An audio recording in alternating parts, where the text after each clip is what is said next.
కామారెడ్డి జిల్లా బాన్సువాడలో బీఆర్ఎస్ నేతలు ఆందోళనకు దిగారు. కాళేశ్వరం కూలిందని కాంగ్రెస్ విషప్రచారం చేస్తుందని గులాబీ శ్రేణులు మండిపడ్డాయి.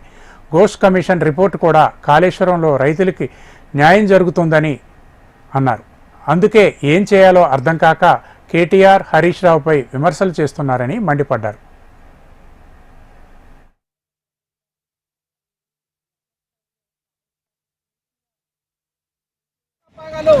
పట్టపగలు ఓటుకు నోటు దొరికిన దొంగ ఇవాళ ఒక నీతి నిజాయితీ పట్టుదలతో ఉన్నటువంటి 60 ఏళ్ళ తెలంగాణని సాకారం చేసినటువంటి మహానాయకుని మీద ఇవాళ సిబిఐ ఎంక్వైరీ అంటే దయ్యాలు వేదాలు వల్లించినట్టే ఉన్నది.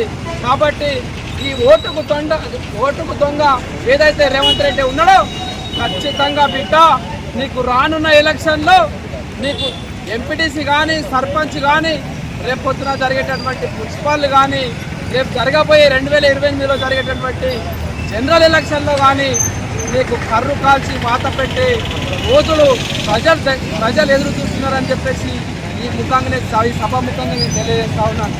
ఇలా ఏం జరుగుతూ ఉన్నది రాష్ట్రంలో నీ 6 నెలల పాలనని వ్యతిరేకించి ప్రజలు తండోపతండాలుగా కేసీఆర్ దగ్గరికి మాకు కేసీఆరే కావాలా, మేము దుర్మార్గ పాలన తీసుకొచ్చుకున్నాము, మాకు ఇవాళ ఒక యూరియా బస్తా కావాలంటే ఒక 10 రోజులు వెయిటింగ్ చేయాల్సిన అవసరం వచ్చింది.